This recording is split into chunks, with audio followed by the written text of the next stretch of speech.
Hello guys, welcome to my new vlog. કેમ છો બધા? જય શ્રી કૃષ્ણ બધાને અને ગુડ મોર્નિંગ. આઈ હોપ તમે બધા મોજમાં જઈશો. બાકી ઠાકર ઘરે ઠીક, તમને ખબર જ છે. અને વાગ્યા છે હવા 11 અને હું માંડ ઉઠી ગયો છું છેલ્લે. અને આપણે રોજની જેમ આજે મોડું થઈ જ ગયું છે. ટેક્સી કરાવવી પડશે કેમ કે આજ તો અરમાન નહીં છે નહીં ઓપનિંગમાં, એની 2 વાગે શિફ્ટ રાખી છે મેં. જલ્દી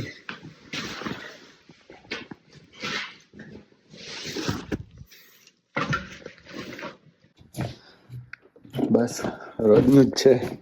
ગાંઠિયા ને બોનવીટા અત્યારે તો હમણાં આજે સાંજનું અને રોટલી અને શાક વધ્યું હતું પેક કરી લીધું છે. તો એ આપણે આજે બપોરામાં હાલશે. ફટાફટ બોનવીટા બનાવી અને ગાંઠિયા હજી જો મેથીવાળા ગાંઠિયા લાવ્યો તો એ પડ્યા છે, સાદા ગાંઠિયા પડ્યા છે. મેથીવાળા તો ઓછા ભાવે, સાદા ગાંઠિયા અને બોનવીટા ફટાફટ ખાઈ લઈએ.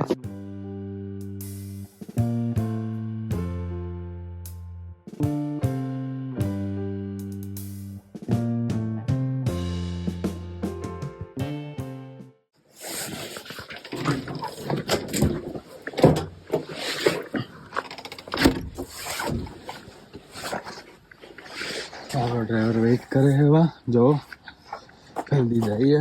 ઓહો સારું, અહીંયા કોકે સાફ કરી નાખ્યું હાલવા માટે. ધન્યવાદ તમારો જેણે સાફ કર્યું એને. અને આપણે 11:30 વાગી ગયા છે ને, જોબે પહોંચવાનું તો 11. તો જલ્દી આજે આપણને છે ને ટાઈમ મળશે ને એટલો બધો વ્લોગ બનાવવાનો, એટલે નાનું એવું આવશે તો ચલાવી લેજો આજ માટે. કેમ કે આ 1-2 વીક બહુ બિઝી છે મારા માટે. તમને જેમ કાલે ચડાવ્યું સાંજે જ તમે કે આ ડિસેમ્બરનો એટલે ક્રિસમસનો 1 અઠવાડિયું હોય એ, અને જાન્યુઆરી એટલે નવા વર્ષનું પહેલું જે અઠવાડિયું હોય એ બહુ બિઝી હોય રેસ્ટોરન્ટે. એટલે માણસો એવું વધારે બોલાવું ત્યાં, અને ઘરાકે બહુ આવે છે ખાવા. પણ ગઈકાલે નહોતા એવા કેમ કે તમે જોયું તો બરફ બહુ એટલે બહુ હતો. અને ઓનલાઈન વેધરમાં બી વોર્નિંગ આવી જાય, કાર લઈને નીકળવાની, ફસાવાના ચાન્સ બહુ છે, એવું બધું. તો કાલે બહુ નથી ઘરાકી, પણ પરમ દિવસે તો બહુ હતી. એટલે આજે ને કાલે શનિવાર ને રવિવાર છે તો હોઈ શકે એમ સારી એવી. અને હું ઓલરેડી મોડો પડી ગયો છું બહુ જનો, એટલે ભાઈ વધારે કંઈ બનાવવાનો ટાઈમ મળ્યો નહીં. જે ઉબર આવી ફટાફટ બેસી ગયો.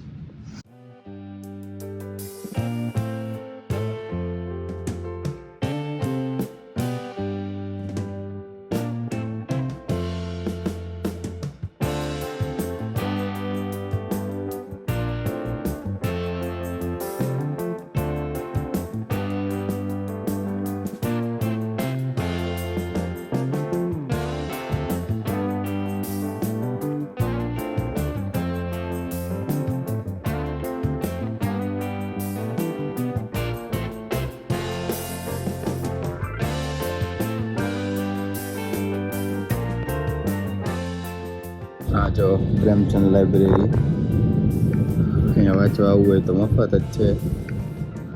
કંઈક બુક લઈ જવી હોય તો એકાઉન્ટ બનાવવું પડતું હોય છે, પણ એમને ખાલી વાંચવા આવતા હોય લોકો. જેમ આપણે કેમ ઇન્ડિયામાં સરકારી નોકરીની તૈયારી ચાલુ કરતા હોય, બધા લાઇબ્રેરીએ વાંચવા જતા હોય. ખાલી સરકારી વાળા જ નહીં, એમનો મેં વાંચવા તો જતા જ હોય. હા બસ પહોંચી ગયા છીએ આપણે.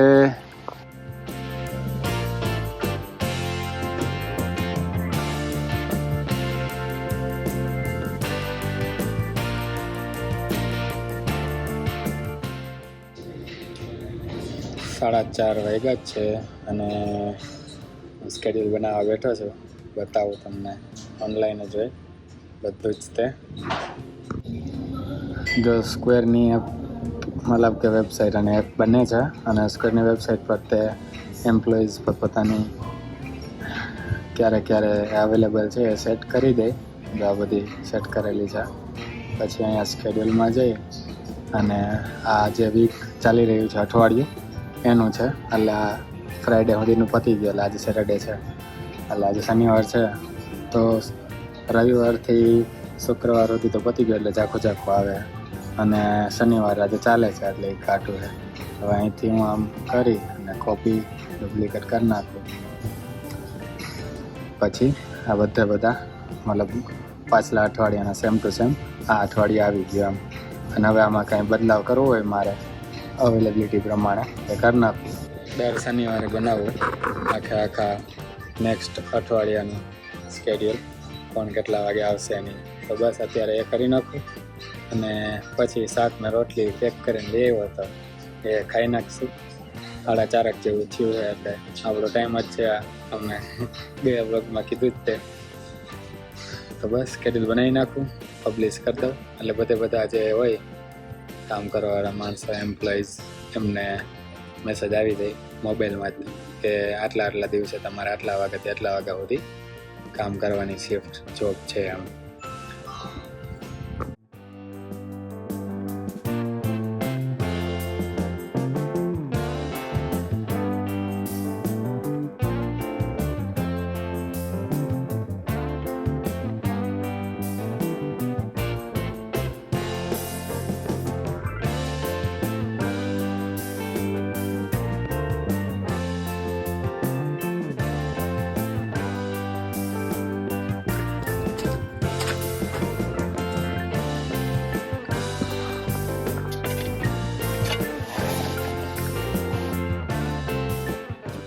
પહોંચી ગયા.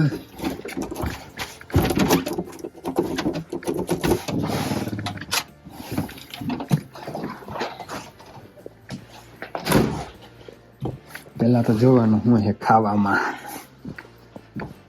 પછી આગળનું બધું વહીવટ કરવાનો. ઓય હોય ભીંડાનું શાક છે, મજા આવી જાય. અહીંયા ભીંડાનું શાક અલગ ટાઈપનું. અહીંયા શું ખબર નહીં, રોટલી વઘારેલી છે કે શું હોય. એમાં પાઉં, આજે તો બહુ રોટલી, આમાં તો શું હોય ખબર નહીં. કાંઈ નહીં, ખોલીએ પછી ખબર પડે.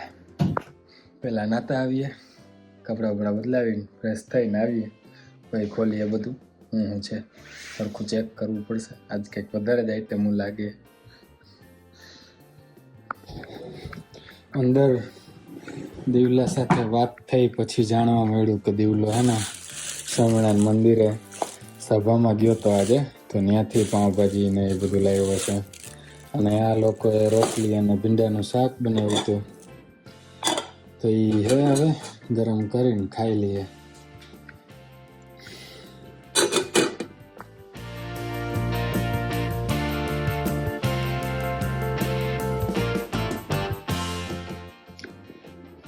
જો વાગ્યા રાતના 1:36 એટલે 1:30 વાગ્યો છે.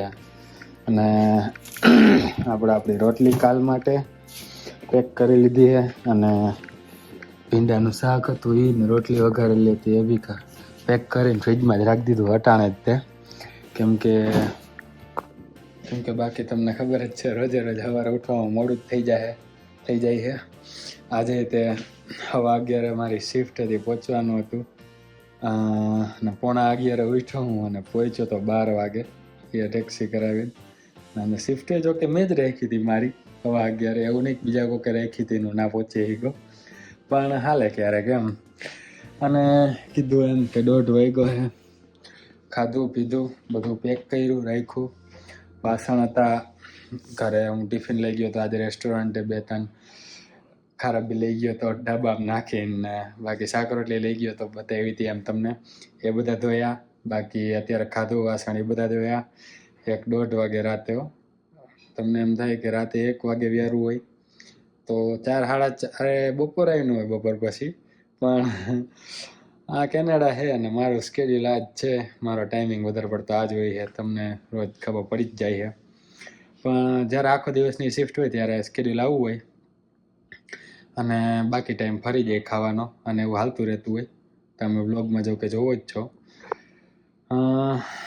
બસ હવે કે આપણી બોટલ ભરશું, સાંજે ભરીને રાખી દઈને સવારે. આ મારું ફિલ્ટર છે, જો બેક કેમેરો કરીને બતાવું. આ અમારું ફિલ્ટર છે, આમાં પાણી ભરીને રાખી દેવાનું એટલે ભરી જ દઈએ.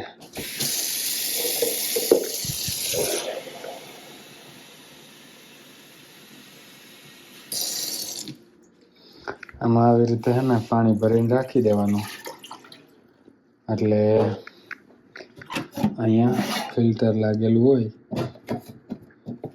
જે આમાં આ ફિલ્ટર લાગેલું હોય, ફિલ્ટર પાણી થઈને નીચે ભરાઈ જાય એટલે પછી ભરી લેવાનું. બાકી અત્યાર સુધી તો હમણાં થોડાક મહિના થયા જ અમે ફિલ્ટર લઈ આવ્યા. બાકી તમે ડાયરેક્ટ નળમાંથી જ પીતા જો કે. અને અહીંયા ગવર્મેન્ટ ચોખ્ખું ગેજ છે, તમે ડાયરેક્ટ ટેપ વોટર એટલે ડાયરેક્ટ નળમાંથી ડાયરેક્ટ પાણી પીઓ. નાવામાં આ જ પાણી આવે છે ને પીવામાં આ જ આવે. અને સારું હોય એવું કંઈ નહીં ખરાબ, પણ અમુક કહે કે ક્લોરીન વધારે આવે ને એટલે હવે ફિલ્ટર લઈ આવ્યા અમુક. બાકી અમે તે 3.5 વર્ષથી અમે તે ડાયરેક્ટ નળનું જ પીતા હતા. એવું બધું હે. અને હવે બસ હોઈ જઈએ. ના કોઈ કામ જઈએ. હજી તો મારે વ્લોગ એડિટ કરવાનો છે. 1:30 થવા આવ્યા છે. 3 વાગે રાતે હું વ્લોગ એડિટ કરીને 3-3:30 વાગે હોવાનો વારો આવશે એટલે સવારે ઉઠવામાં મોડું થઈ જાય છે. તો હવે તો સમજી શકો કેમ મોડું થઈ જાય છે. બસ વ્લોગ એડિટ કરશું, અપલોડ કરશું અને પછી હોઈ જાઉં. કાલે આપણે જવાનું 2 વાગે છે પહોંચવાનું, જો કે થોડુંક મોડું રાખ્યું છે કાલે એટલે વાંધો નહીં આવે. બસ મળીએ પછીના વ્લોગમાં. મજા આવી હોય છે જોવાની તો લાઈક, શેર અને કમેન્ટ કરી દેજો. ચેનલમાં નવા હોય જો તો સબસ્ક્રાઈબ કરી દેજો અને નીચે બેલ આઇકન હોય એ દબાવી દેજો. ઘંટડી જેવું દોરેલું હોય છે નીચે, જો વિડીયો નીચે એ દબાવી દેજો એટલે નવો વિડીયો આવે મારો તો તમને ડાયરેક્ટ નોટિફિકેશન આવી જાય એટલે તમે ડાયરેક્ટ જોઈ શકો. કેમ કે હમણાં ટાઈમિંગનો મેળ આવતો નથી. જ્યારે હું ખાઈ પીને નવરો થાવ એડિટ કરો એટલે અપલોડ કરીને પછી હોઈ જાઉં એટલે એ ઘંટડી દબાવી દો એટલે નોટિફિકેશન આવી જાય તમારા ઉપરથી. પછી ખોલીને જોઈ નાખવાનો આપણો વિડીયો. અને ઇન્સ્ટાગ્રામમાં ફોલો ના કરતા હોય તો નીચે ડિસ્ક્રિપ્શનમાં લિંક આપી એની આજે ફોલો કરી દેજો. કમેન્ટ અને ઇન્સ્ટાગ્રામમાં ડાયરેક્ટ મેસેજ તમે કરી જ શકો છો, તમને ખબર જ છે. મળીએ પછીના બ્લોગમાં. કાલે સવાર ઉઠીએ એટલે ડાયરેક્ટ. ત્યાં સુધી જય શ્રી કૃષ્ણ.